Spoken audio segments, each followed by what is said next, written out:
Raise the flags, baby. We back. And EJ's back as another champion of Florida. He got the third, what is this, the third belt he got now? The fourth one. Fourth one. So he's swept the state of Florida just like the Bucs swept the Eagles. But we back here. We took a week off. I was dealing with my knee. If you guys watch that episode, I will begin surgery hopefully in the next 2 to 3 weeks. Minor setback, major comeback. Yeah, it's going to be brutal. I know the first 2 days I'm going to be screaming just, ah! But that's why Do not call my ass screaming.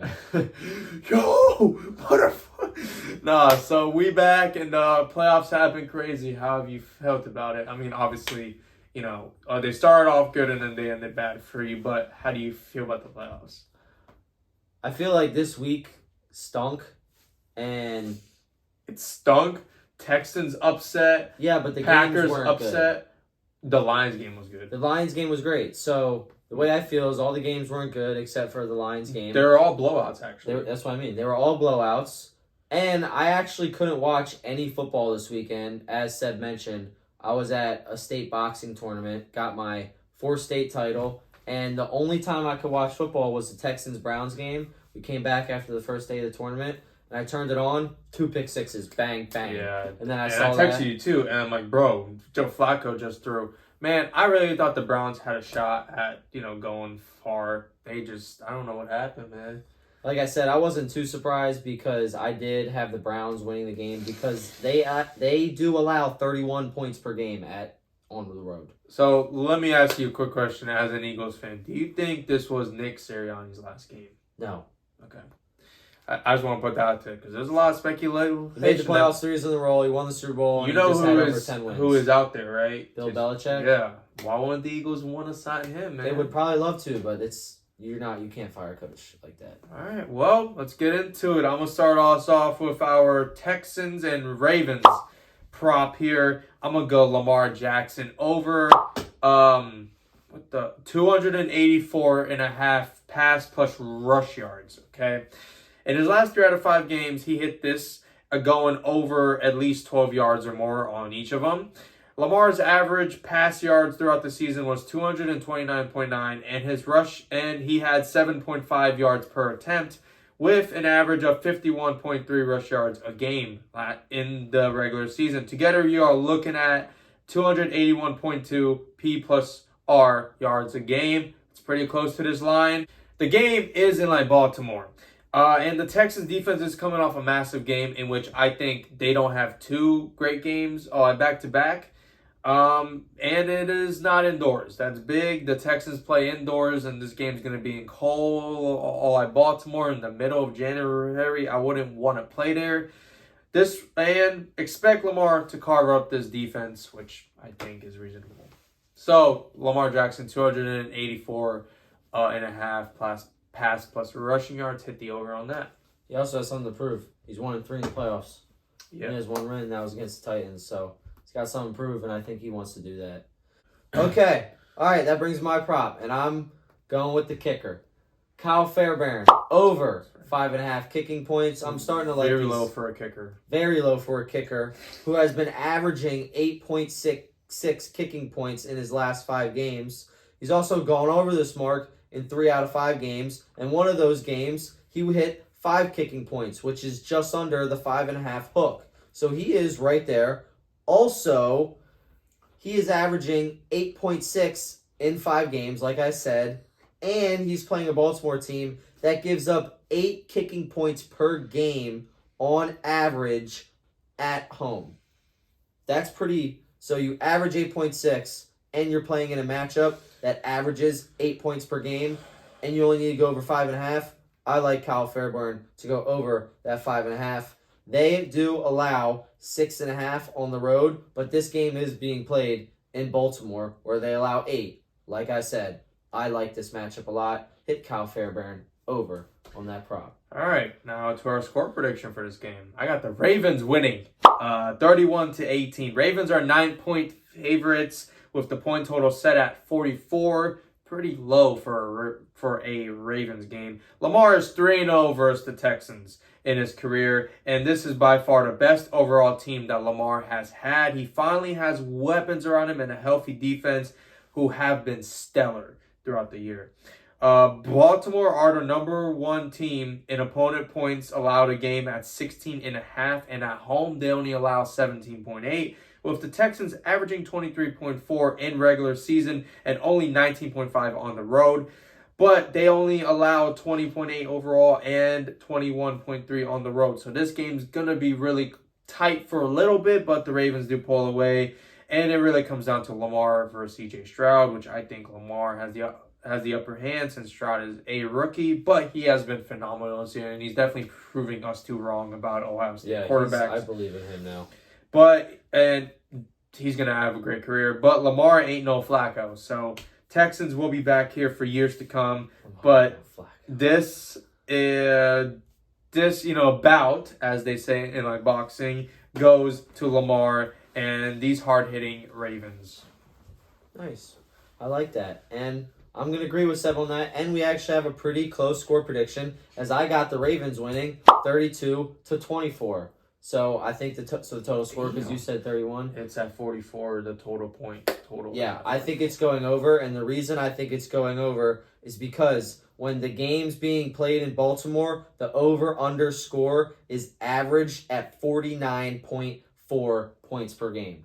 The total score, the Ravens got this great defense, but they're jumping out on teams. So teams are forced to score, and they have to keep up and keep their lead. So the average score for the over-under on total points combined is 49.5 for the Ravens in Baltimore. Also, yes, the Ravens defense is great, but there have been shootouts in their stadiums, like I just said. With that being said, the Ravens are 6-3 at home. They are a pretty good home team. Do you really think a rookie quarterback is going to go in there and just shoot out Lamar Jackson? They could. I mean, I guess. They're going to have to throw the ball. The Ravens are going to shut down the run. Devin Singletary is not going to be able to run on that defense. Yeah, I know. They have a terrible run game. Yeah. I mean, it's been better when they switch to Singletary. The game plan is going to be towards the pass then. It's going to have to be. No, I think it is. Absolutely. Look, the Rams went in there and almost won in overtime. God, that was funny. That was crazy. So with them being 6-3 at home, that one loss is to the Steelers when they had Tyler Huntley. So they're really 6-2 at home, if you think about it.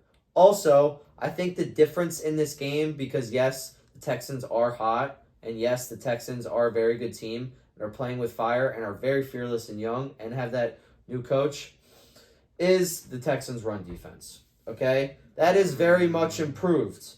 All right? From the past. They are very, very much better. But it hasn't been good of late. Allowing 112 yards per game in their last 3 games. Allowing 100 yards per game on the road compared to 89 that they allow at home. Once again, this game is being played in Baltimore. And they're playing a Ravens offense who is averaging a league best 156.4 rushing yards per game. That is pretty insane. And on the road, versus the Colts in a must-win game with Week 18, they allowed Jonathan Taylor to get 188 yards. And he did leave the game at one period. So he could have got over 200 yards in a must-win game. That run defense was pretty weak on the road. They're in a must-win game in the playoffs on the road against the best run offense in the league. I think the Texans are going to have to lose this game. They did stop Jerome Ford, though. So that's something that you could put into counter at that. Yes. Maybe take the under on Devin Singletary. That might. I was looking at it, but it's pretty low. It's 54. Okay, and then don't take that, because that could happen like Joe Mixon happened to us. Yeah, that was rough. All right, now to our Packers and 49ers. Blind eye could tell who's going to win this game, but you never know. I mean, who would have thought the Packers would have beat the Cowboys, unless you know Cowboys' history, haven't won and passed the second round in, 32 years? Yeah. Jesus. That's crazy. So what player is going to go off? Luke Musgrave. Okay. I had it at 2.5 receptions. They took it off, so I'm going to go 31.5 receiving yards. Let me double check though. but I think no, I'm sorry, 21.5 receiving yards. Okay, so Luke Musgrave 21.5 receiving yards. I only built a case for the 2.5 receptions. So if if it does pop back up there, I love targeting the 49ers secondary because their safety is out. And when opposing teams go up against his defense, if the quarterback is able to get the ball out, the middle of the field is nearly always open for the tight ends. And Musgrave had 3 receptions last week against Dallas in a blowout win. So it's a blowout. They didn't play the whole fourth quarter, I think. Where the run game single-handedly got the job done. Aaron Jones popped off. I think the 49ers will stop the run, and Packers will be in a lot of situations where they're going to have to throw the ball. They will be playing down almost the whole game, and I feel like a check down to the tight end is the only possible way that Jordan Love gets some yards. And yeah, I think Luke Musgrave is one of the favorite targets on this team. So 3.5 receptions or 2.5. He went 3 for 3 last week, and he doesn't average under. He only went under 3 receptions twice in the whole regular season. So that's something. Now that's I see big. Why they took it off, because he averages 4.8 receptions a game. So if you want to take that, but the yards also look pretty good. So Luke Musgrave, I'm a stick of it. 21.5 receiving yards. Take the over on that. Big game for the tight end. And I'm going to go with my boy, and I love going with this matchup and this player. CMC, over 9.5 rushing yards. We are no strangers to targeting this Packers defense. We went it with Saquon. We went with Rachaad White 2 weeks in a row, and we hit both weeks in a row. This rushing team, all right, for the 49ers is ranked just behind the Ravens at number 2. Before leaving the game early in his last game, he went over this mark in 5 straight games, and he went over this 90.5 mark in 6 out of his last 7 games. He is playing a bottom 5 rush defense in the league, ranked 28th in the entire league. That is pretty bad for the Green Bay Packers. They allow on average 128 yards through the whole season per game. And on the road, they average 141 yards. That's pretty bad. They allow teams to get 141 yards per game. That's 50 yards more than what this 90.5 line is set at. I think CMC goes over. The line is at 9.5, so the Niners are supposed to be winning the game the majority of the time. So they're going to be running that ball. They don't want to mess around. They're giving the ball to their best player. Hit CMC over 9.5 rushing yards. I like that, and I hope CMC does hit over. It's the playoffs, so let's hope CMC pops off. And the 49ers, they need a statement win with both the Eagles and Cowboys going home early. So, with that being said, 49ers win this game 32-18. I think the Packers are simply just not good enough on defense, like he said, to stop the 49ers offense.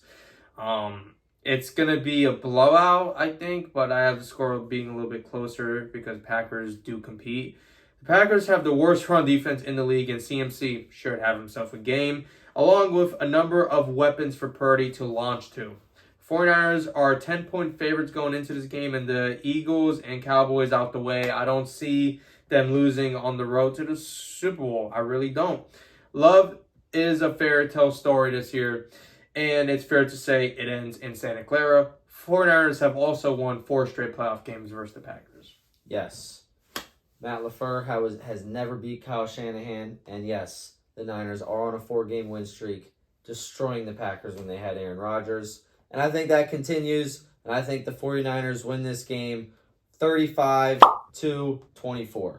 I think it's just under that 9.5. Close, man. They're closer. I think they're going to be garbage time backdoor touchdowns. Okay. Because the reason I think that is because I think the Niners are going to control the ball the whole game. But what part of the defense is weak on the Niners? The secondary. Yeah, you know what's pretty good for the Packers? These young receivers. Yeah. Dontavian Wicks, Romeo Doubs, Jaden Reed. Dobbs went off. Oh my God, yeah, dude. They've been balling, and Jordan Love's been playing good. So I can see this game being high scoring. The over-under is 50.5. So I can see how the Packers can score points because they are good at passing the ball, and the 49ers are not good at defending the pass. They are a good overall defense, though. And also, the 49ers aren't battle-tested. Also, it is in a tropical climate. Yes. Not in cold. Bro, that Kansas game, 12 people got hospitalized from frostbite, and I forgot what the other thing was, but it's not cold in Santa Clara. It's real nice and warm, and I don't know how the Packers playing that, so But the Niners are going to control it. The Packers' defense is not good. Easy. The Niners are a way better team, and they may let some teams score at the end, but I just think the Packers. The race to the quarterback is going to be the biggest thing. Can Nick Bosa and Nick Bosa? I always get them all confused. Can Nick Bosa and Chase Young get to the quarterback quicker? Oh my God, Hargrave. Ooh, Hargrave must be feeling good right now. But I just think it's going to come down to, can Nick Bosa and Chase Young get to the quarterback quick enough for him to launch it? If they get there and he can't launch it, it's over. It's going to be a tough night. Also, he is one of the most sacked quarterbacks in the league this year. Oh. Let's not put that. Last week, I had this whole thing prepared that Jordan Love got sacked like 30 times this year. So I'm just going to put that out there. Put our 4-man together and watch some football for us. We'll see you guys on Sunday episode where I'm going to have that beauty on for Chris Godwin in respect to the Bucs and Baker Mayfield, which I said I was right. I told y'all Baker is the guy, and he proved everyone wrong and me right. We'll see you guys on Sunday. Congrats to this champ over here. Not for the Eagles, though.